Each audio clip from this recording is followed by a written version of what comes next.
기도합니다. 하나님, 은혜와 사랑에 감사합니다. 오늘 수요일에 하나님 앞에 예배자로 섭니다. 하나님께서 함께하여 주셔서 이 예배를 받아 주옵소서. 우리들의 찬양, 우리들의 마음, 우리의 중심을 받아 주옵소서. 예수님의 이름으로 기도합니다. 아멘. 주와 같이 길 가는 것, 우리 박수 치면서 찬양합니다.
열방이 주께 돌아올 때 하나님 기뻐 춤추시리. 열방이 주께 돌아올 때 내 평생 사는 동안 주 찬양하리. 여호와 하나님 내 주를 찬양하리.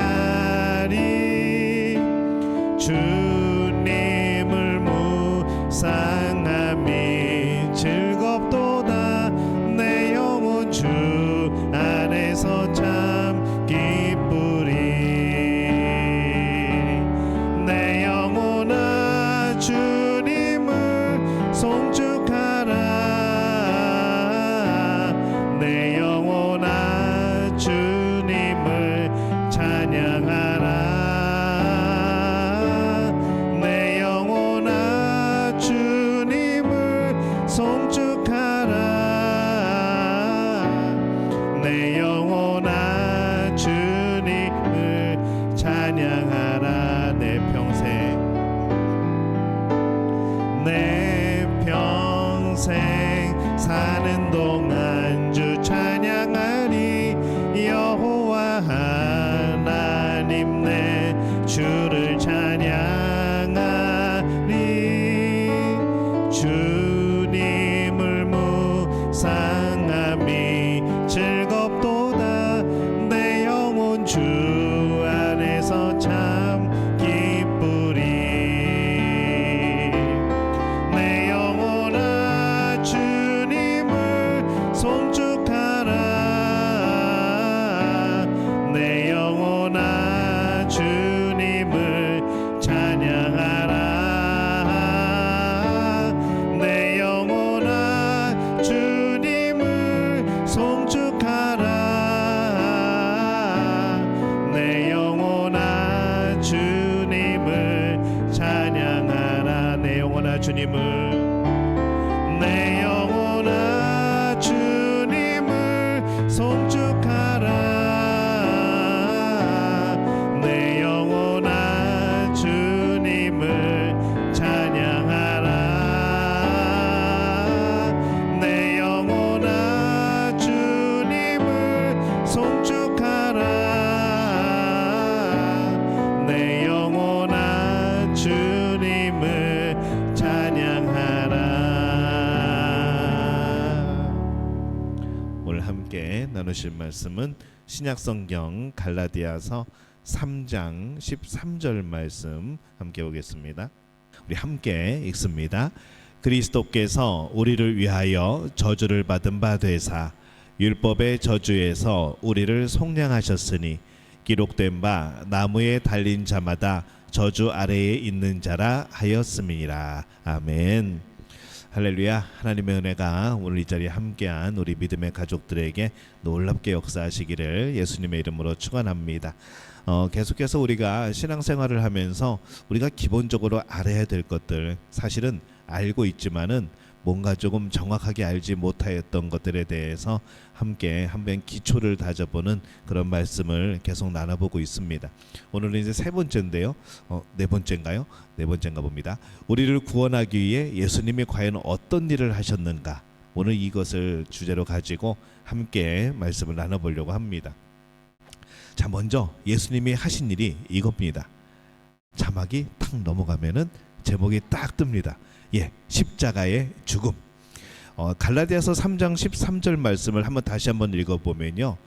함께 읽어볼까요? 그리스도께서 우리를 위하여 저주를 받은 바 되사 율법의 저주에서 우리를 속량하셨으니 기록된 바 나무에 달린 자마다 저주 아래에 있는 자라 하였습니다. 이렇게 기록을 합니다.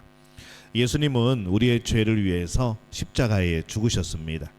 우리를 위하여서 여러분과 저를 속량하신 거죠. 그래서 위의 말씀을 정확하게 말한다면 이렇게 정리가 됩니다. 그리스도께서 나를 위하여 저주받은 바 되사 율법의 저주에서 나를 속량하셨으니 기록된 바 나무에 달린 자마다 저주 아래 있는 자라 하였습니다. 예수님이 왜 십자가에 달리셨는가? 그것에 대하여서 이 성경에 나무에 달린 자는 저주받은 자라고 성경이 증언을 합니다. 그래서 왜 예수님이 저주를 받았는가? 그것은 예수님이 우리 죄를 지신 겁니다. 우리의 죄, 우리가 받을 저주, 우리가 받을 모든 그런 사망의 권세들, 그것을 예수님이 대신 지신 것이죠. 그리고 나무에 달리신 겁니다. 그래서 오늘 말씀에는요, 나무에 달린 자마다 저주 아래에 있는 자라 하였습니다. 예수님이 나의 죄를 짊어지고 저주를 받으신 겁니다. 여러분을 위해서 예수님께서 저주를 받으셨다는 사실이 여러분 조금이라도 느껴집니까? 이 저주를 왜 받으셨을까? 율법의 저주에서요, 우리를 속량해 주지 않으면 우리는 모두 멸망을 받는다라고 성경이 기록을 합니다. 근데 우리가 좀 생각해 볼 것이 있죠. 이 율법이 그러면 저주인가? 라고 하게 되면요, 그렇지 않습니다. 우리 주일날 말씀을 나눴던 것처럼요, 하나님은 사랑과 공의의 하나님입니다. 그러니까 사랑은 모든 것을 품으시고 용서하시는 그런 하나님의 속성이고요. 또 한 가지 속성은 공의, 그러니까 죄에 대해서는 반드시 심판을 하셔야 되는 그것이 하나님의 속성입니다. 그래서 이 십계명은요, 율법은요, 하나님께서 공의를 행하실 때에 우리의 죄에 대해서 심판을 하셔야 되는데 그 기준이 뭔가 이거를 알려주시는 겁니다. 그래서 너희는 내가 정한 공의는 이거야. 이거를 지켜야만 너희들은 죄에서 자유로울 수 있고 죄 때문에 죽지 않을 수 있어 라고 공의의 하나님 입장에서 우리에게 길을 열어주신 겁니다. 그래서 율법은요, 십계명은요, 우리를 올가매는 사실은 저주가 아니라 우리를 살리시기 위한 공의의 하나님의 그런 우리가 빠져나갈 수 있는 길들을 알려주신 겁니다. 율법을 그렇게 이해를 해야 되고요. 그러면 왜 이 갈라디아서에서는 왜 저주라고, 율법을 저주라고 말을 했는가? 이것은요, 당시의 유대인들이, 그 유대인 그리스도인들이 이 율법에 대해서 잘못된 생각을 가지고 있었다는 것이죠.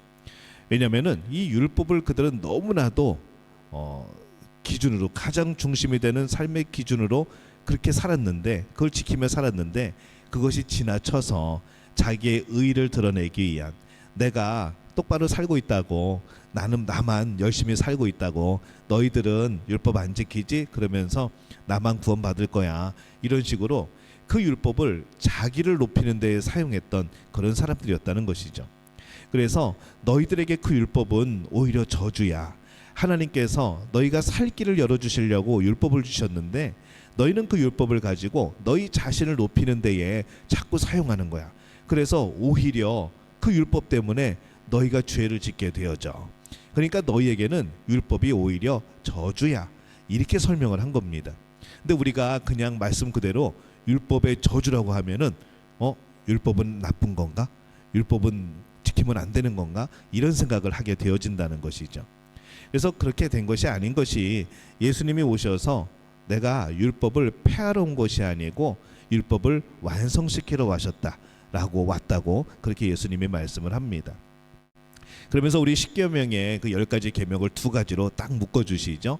하나님을 사랑하고 이웃을 사랑하는 것, 이렇게 딱 2가지로 요약을 해 주십니다. 그러면서 내가, 하나님이 너희들에게 십계명을 준 이유는, 율법을 준 이유는 하나님을 사랑하고, 이게 신앙이죠. 그 다음에 이웃을 사랑하고, 이것이 바로 너희들끼리 사랑하는 삶의 모습이야 라고 우리에게 알려주신 겁니다. 그러니까 이 하나님이 주신 율법, 그리고 하나님의 사랑, 그리고 이것은 전부 다 우리를 위한 하나님의 놀라운 계획인 거죠. 율법의 저주라고 하는 것은 하나님께서 하라고 하신 것에 대하여서 행하지 않는 것, 선한 줄 알고도 하지 않는 것, 사랑하지 않는 것, 비방하는 것, 험담하는 것, 이 모든 것이 율법의 저주에 속합니다. 율법의 저주는요, 좀 더 생각을 해보면은 왜 율법이 저주라고 표현을 했는가? 율법을 어기는 것이 죄입니다. 근데 죄의 대가가 뭔가 하면요, 죽음입니다. 아담과 하와가 에덴 동산에서 하나님의 명령을 어겼을 때에 그때 죄가 시작이 되어집니다. 그리고 그때부터 죽음이라는 것이 생겨나게 된 것이죠. 그래서 율법에 비추어 보게 될 때에 사람들이 아무리 율법에 맞게 어긋나지 않게 살려고 하지만은 이게 되지 않는 겁니다. 우리의 연약함이, 우리의 그런 마음의 완악함들이 죄된 우리가 그 율법을 지키기에는 너무나도 부족했던 것이죠. 그래서 율법은 오히려 우리에게 죄를 드러내게 할 뿐, 이게 뭔가 완전히 해결되지 않는 그러한 것이었습니다. 그도 그럴 것이 공의라고 말씀을 드렸습니다. 하나님의 공의, 죄는 반드시 심판하셔야 되는 하나님의 기준에서 이 십계명은 율법을 주신 겁니다. 그러니 그것이 얼마나 엄격합니까? 우리가 지키기에는 그게 쉽지 않은 것이었죠. 그래서 하나님이 어떻게 하시는가? 이거는 내가 공의의 하나님으로서 준 기준이지만은 인간들이 너무나 연약하다. 도저히 이들이 그 죄에서 벗어날 방법이, 그 율법에서 빠져나갈 방법이, 그리고 다시 살아날 방법이 없다라고 판단을 하신 거죠. 그래서 그 모든 죄를 짊어지고 돌아가실 죄 없으신 분이 필요했던 겁니다. 그분이 예수 그리스도가 된 것이죠. 우리가 마음으로 죄를 많이 짓습니다. 성경은요, 음욕을 품는 것만으로도 간음했다고 말을 하고요, 형제를 미워만 해도 살인한 것 같다고 그렇게 말씀을 합니다. 그렇게 따지면은 우리는 과연 몇 사람이나 죽였을까요? 자, 우리 권사님 집사님들 지금까지 몇 사람이나 죽이셨을까요? 우리는 굉장한 살인자들이라는 것이죠. 우리가 속으로 미워했던 사람들이 얼마나 많습니까? 우리가 참 많은 사람들을 죽인 겁니다. 근데 그 대가가 뭡니까? 대가는 죽음이라는 것이죠. 그래서 우리의 힘으로는 이 율법의 저주에서 벗어날 길이 없는 겁니다. 자, 우리 페이지를 넘기면요, 지불 완료된 죄값이라고 나옵니다. 예, 요겁니다. 이제 요거에 대해서 설명을 할 겁니다.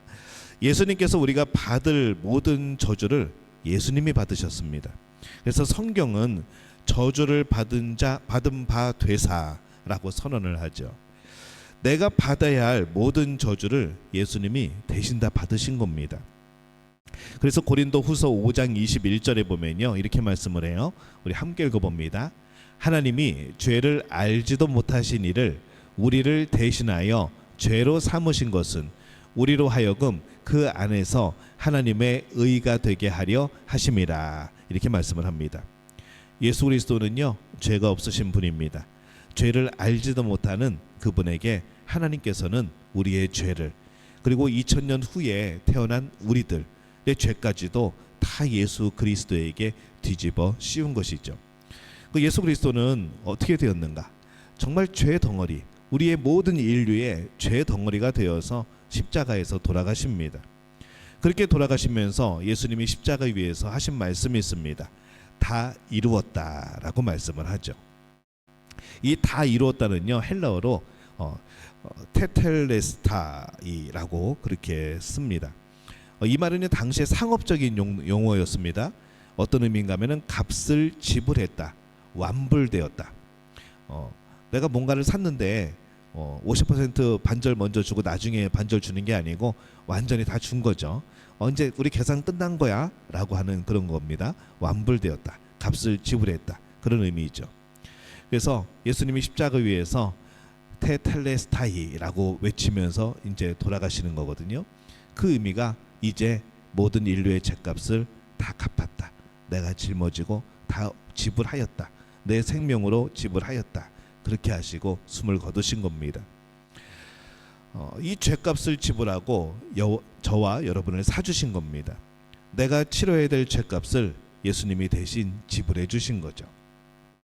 마지막으로 예수 그리스도께서 모든 값을 지불하셨다는 이 선언을 받아들이고 예수님께서 내 죄를 대신하여서 십자가에 못 박히신 것을 믿기만 하면 우리는 무엇을 받는가 하면은 구원을 받습니다. 근데 이 구원이요, 우리가 느끼기에 너무 쉬운 거죠. 너무 쉽기 때문에 사람들이 못 믿습니다. 아니, 내가 죽어야만 되는 그 죄를 예수님이 대신 짊어지셨다고요? 그리고 내가 예수님만 믿으면 나는 그 죄값을 치르지 않아도 된다고요? 이게 너무 쉬우니까 사람들이 믿지를 못합니다. 근데 구원의 방법은요, 우리가 정하는 게 아니고 하나님이 정하시는 겁니다. 우리가 내 죄값을 치를 방법을 내가 정하는 게 아니라는 것이죠. 우리가 요즘에 재판들이 많이 벌어지는데 재판할 때에 당신 어느 정도 감옥에 갇혀 있을 겁니까? 그 죄의 대가로 몇 년 있을 겁니까? 물어보지 않습니다. 정해주는 거죠. 이 죄값을 치르는 방법은 재판정에서 재판관이 하는 겁니다. 마찬가지로 구원의 방법은요, 하나님이 주시는 겁니다. 우리가 구원할 방법을 찾는 게 아니고 하나님이 구원의 방법을 정해주시는 거죠. 쉽기 때문에 믿지 못하는 것은 구약시대 때도 마찬가지였습니다. 이스라엘 백성들이 400년 동안 애굽 밑에서 종살이를 합니다. 이스라엘 백성들이 너무 힘들죠. 그러니까 하나님 앞에서 부르짖습니다. 하나님, 우리 너무 힘들어요. 옛날에 우리 해방시켜 주신다고 그랬잖아요. 우리 가나안 땅으로 하나님께서 데려가 주신다고 그랬잖아요 하면서 우리 좀 풀려나게 해주세요라고 기도를 합니다. 그러니까 하나님이 그들을 해방시켜 줍니다. 종되었던 나라 애굽으로부터 해방되어서 이제 겨우 광야로 나와서 그들이 한 일이 뭔지 아십니까? 그들을 구원한 하나님께 원망했습니다. 불평했습니다. 어머, 애굽이 더 좋았던 것 같아요 하고 불평을 했다는 것이죠. 그들이 너무나도 쉽게 나온 것이죠. 그들이 한 게 아무것도 없습니다. 그들이 뭐 열장을 내린 것도 아니고, 그들이 뭐 애국 군대와 싸운 것도 아니고, 홍해를 배를 만들어 가지고 건너간 것도 아니고, 그들이 할 수 있는 게 아무것도 없었습니다. 그래 놓고 하나님께서 모든 것을 다 승리하게 하시고 바다를 갈라주시고 광야를 나오게 했더니 백성들은 원망을 했다는 것이죠. 너무 쉬우니까 이 백성들이 그것에 대해서 고마움을 모르는 겁니다. 그래서 하나님께서는요, 이들을 가르치기 위해서 불뱀들을 보내서 물게 했습니다. 물린 그들이 살려달라고 그러죠. 다시 기도할 때에 하나님께서 그들이 살 수 있는 한 가지 방법을 알려주십니다. 아마 그림이 있을 겁니다. 요겁니다. 불뱀들을 보내셔가지고 막 백성들을 몹니다. 그러니까 백성들이 막 이제 독이 퍼지고 죽게 되어지는 겁니다. 그때 하나님이 살 방법을 알려주시죠. 노스로 구리로 뱀을 만들어서 높은 나무 장대에다가 매달아 놔라. 그리고 그것을 보는 사람마다 살 것이다 라고 하나님이 알려줍니다. 기억해야 될 것은요, 하나님은 우리를 설득하지 않습니다. 하나님 나 좀 설득해 보세요. 우리는 그렇게 말하지만은 하나님은 절대로 우리를 설득하지 않습니다. 성경 말씀에요, 우리를 설득하는 말씀이 없습니다. 우리에게 이렇게 해라. 넌 이렇게 해야 구원받는다. 넌 이렇게 해야 살 수 있다. 넌 이렇게 해야지 평안할 수 있다. 그렇게 말씀하시지, 너 이렇게 한번 해보지 않을래? 너 이렇게 하면은 내가 복 줄 텐데 하면서 우리에게 설득하지 않으신다는 것이죠. 이것도 마찬가지입니다. 하나님께서 불뱀들을 보내서 물게 하셨을 때 살려달라고 아우성을 치죠. 하나님이 알려주십니다. 구리로 뱀을 만들어서 저 장대 위에 매달아라. 그리고 보는 사람마다, 저것을 바라보는 사람마다 살게 될 것이다 라고 말씀을 하죠. 자, 순종을 요구하시는 겁니다. 이것이 합리적이거나 합리적이 않거나 아무런 상관이 없습니다. 하나님이 그게 방법이라고 하면은 방법인 것이죠. 이 뱀을 쳐다보는 자는 살리라. 이 말이 합리적이라고 들은 사람들이 과연 있었겠습니까? 이게 믿어지는 이야기일까요? 그 백성들이 들을 때에 조금 배운 사람들은 이게 말이 되냐고, 아니 어디서 뭐 풀을 뜯어다가 그 풀을 짓이겨 가지고 상처에 대면 낫는다거나 아니면 무슨 약을 먹는다거나 뭐 그게 더 논리적이지 않냐 이거죠. 그래서 믿음이 있는 사람들만, 그 말씀에 순종하는 사람들만 저 돛뱀을 바라봅니다. 그리고 그들은 살았습니다. 근데 쳐다보지 않은 사람들은 다 죽었다는 것이죠. 야, 저걸 본다고 살아나는 게 어딨어. 살아있는 것도 아니고 죽은 뱀인데, 그것도 뱀한테 물렸는데 뱀을 또 바라본다고 살아나는 게 어딨어. 이러면서 안 쳐다본 사람들은 다 죽었습니다. 하지만은 그가 누구이든지 간에, 그가 하나님을 잘 섬기던 사람이었던 못 섬기던 사람이었던, 그가 뭐 예뻤던 못생겼던 미남이던 아니던 상관없이, 뭘 가졌던 안 가졌던 상관없이 그 돛뱀을 바라본 사람들은 살았다는 것이죠. 그래서 우리가 구원받는 길은 뭔가, 솔라 피데라고 합니다. 이게 무슨 뜻인가 하면요, 오직 믿음이라는 뜻입니다. 하나님께서 그렇게 말씀하셨기 때문에 그것을 믿고 그대로 순종하면 구원을 받는 겁니다. 하나님은 약속하신 것을 꼭 지키십니다. 창세기에 약속하셨죠. 인간들이 죄를 범하고 타락했을 때에 내가 너희를 구원할게. 근데 그 말씀을 어떻게 하시는가 하면은, 여자의 후손은 뱀의 머리를 상하게 할 것이고 너는 그의 여자의 후손의 뒤꿈치를 상하게 할 것이다 라고 말씀을 합니다. 이게 예수님을 뜻합니다. 여인의 후손은 예수님이거든요. 뱀은 사탄입니다. 너희들이 지금은 성공한 것 같지, 하지만은 내가 여인의 후손 예수 그리스도 메시아를 보낼 거야.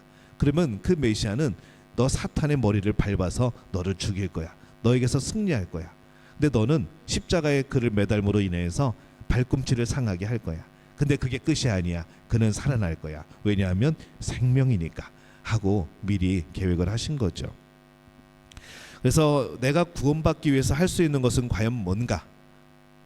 여러분, 구원받기 위해서 뭘 하시겠습니까? 아무것도 할 게 없습니다. 한번 따라해 볼까요? 아무것도 할 게 없다. 가끔 물어봅니다. 오늘 당장 오늘 밤에 돌아가시면 천국 갈 자신 있으세요?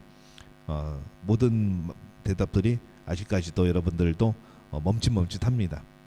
내가 잘 섬기지 못해서요. 내가 예수님을 잘 못 믿어서요. 옛날에 어떤 권사님은 어머 내가 죄가 많아서 갈 수 있을래나 몰라. 그리고 막 호호 웃는데 본인은 웃는데 저는 웃음이 안 나옵니다. 이 심각하거든요. 80이 넘으신 분인데 이제 하늘나라의 문이 가까워 보일 텐데 오늘 밤에 돌아가셔도 천국 갈 자신 있냐는데 어머 내가 죄가 많아서 그러고 웃어버리면은 이 목회자 마음은 아주 그냥 설렁 내려앉는 것이죠. 야 큰일이다 라는 생각이 드는 겁니다. 구원받기 위해서요 우리가 할 수 있는 것은 우리의 어떤 뭔가를 행동을 해야 되고 뭔가를 정성을 들여야 되고 아무것도 없습니다. 우리가 할 수 있는 일은 없습니다. 단 한 가지 우리가 할 수 있는 일이라고 한다면은 내 대신 죄를 짊어지신, 그래서 십자가에 달려서 내 죄를 용서해 주신 예수님을 믿는 겁니다. 그 예수님이 구원이라고 믿는 것이죠.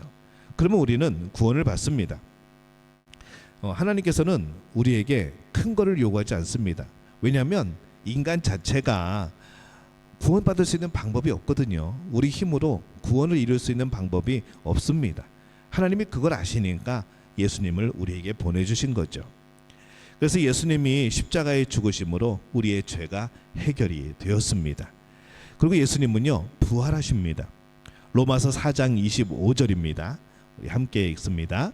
예수는 우리가 범죄한 것 때문에 내줌이 되고 또한 우리를 의롭다 하시기 위하여 살아나셨느니라. 여러분 이 말씀이 이해가 되셔요? 예수님께서는 우리를 구원하시기 위해서 하신 일이 부활입니다. 예수님께서는 여러분을 위해서 십자가에 못 박혀 죽으시고 3일 만에 살아나시죠. 예수는 우리에게 범죄함을 위하여 내어줌이 되고, 그러니까 우리 죄를 대신 짊어지고 죽음이 되신 거고요.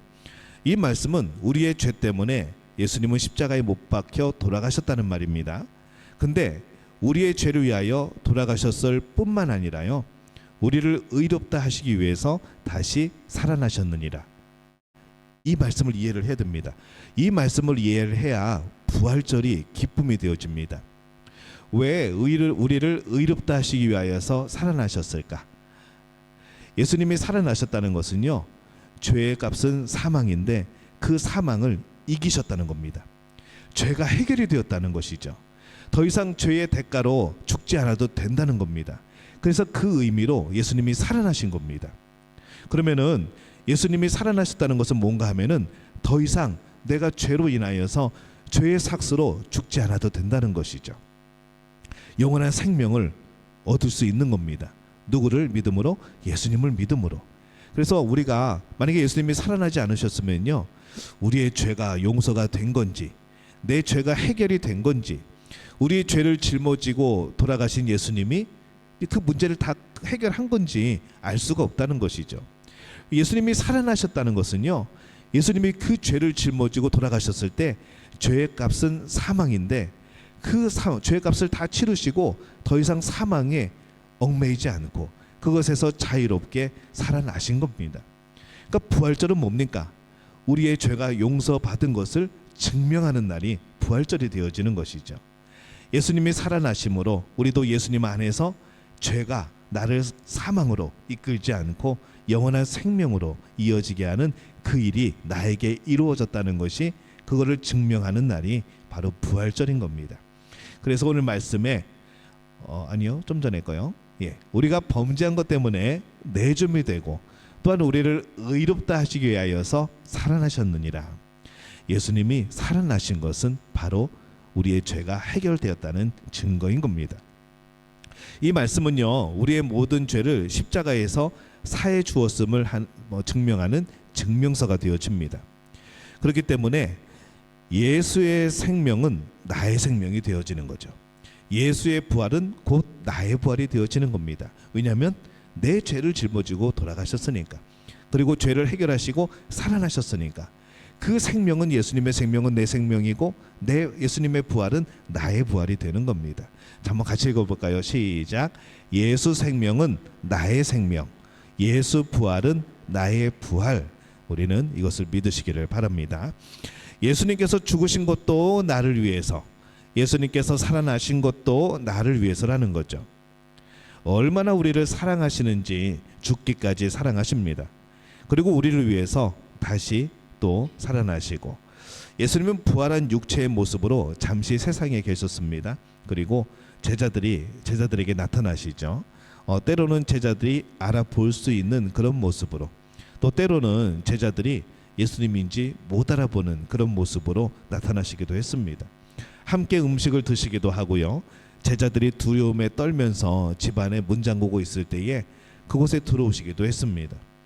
부활한 몸은요, 이 세상에 살고 있는 우리의 지혜로는 알 수가 없는 신비한 영역인 거죠.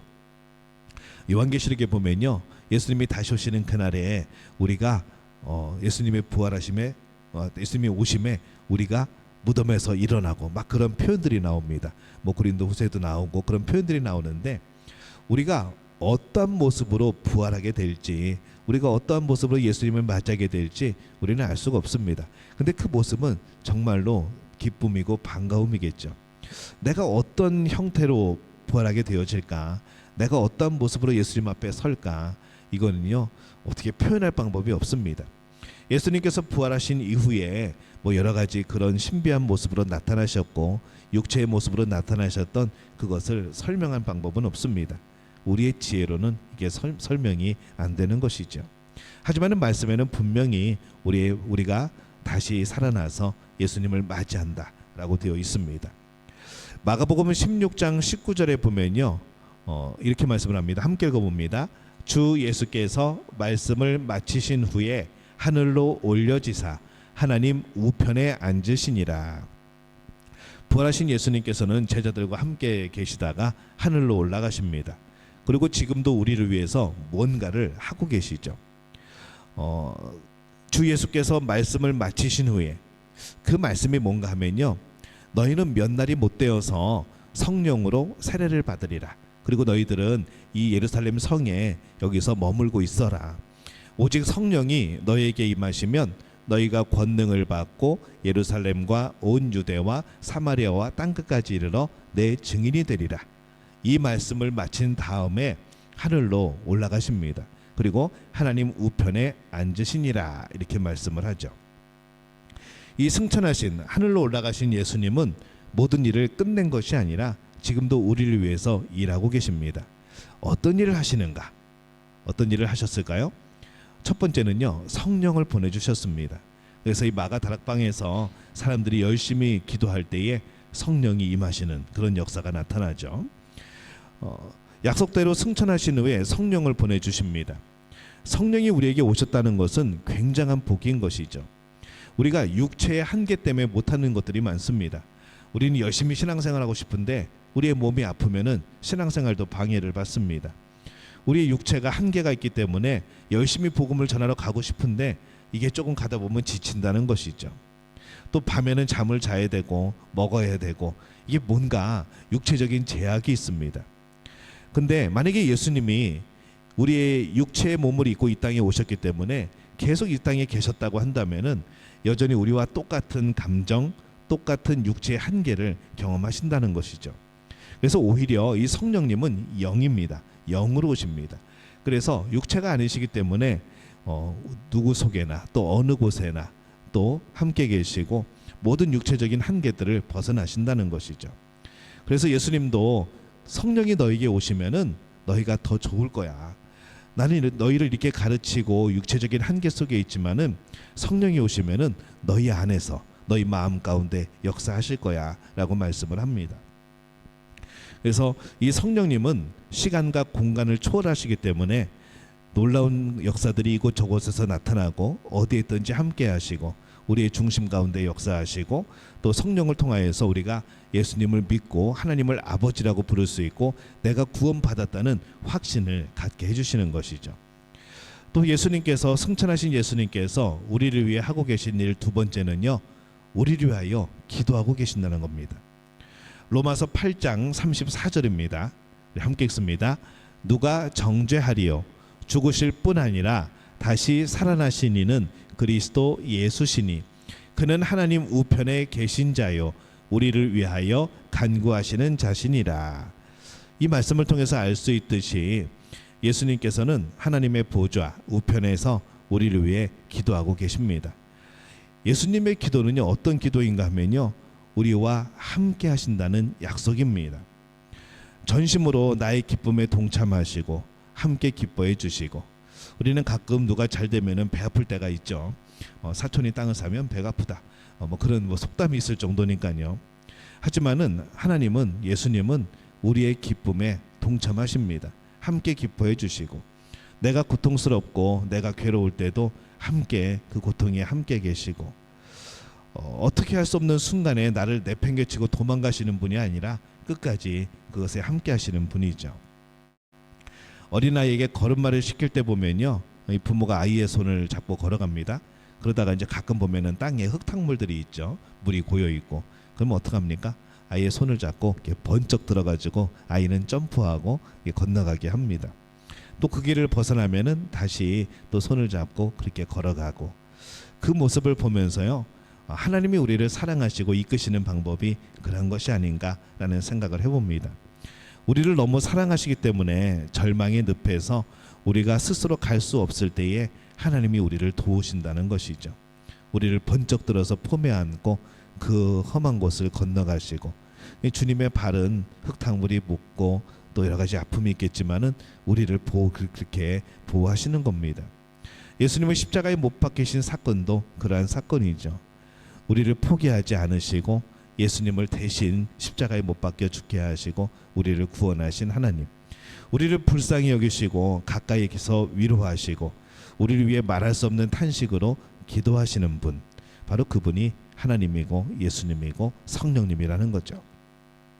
이 승천하신 예수님께서는요 재림을 준비하고 계십니다. 그래서 올라가실 때 하늘로 올라가심을 본 그대로 오시리라 이렇게 말씀을 했습니다. 약속하신 그대로 주님은 다시 올 겁니다. 요새 말세라고 말을 하죠. 근데 이 말세라는 말은요 이제 예수님 곧 오시겠다고 하는 것은 초대교회 때도 그랬습니다. 그때부터 사람들은 기다리고 있었죠. 예수님이 금방 오실 거야. 근데 벌써 오랜 시간이 지났습니다.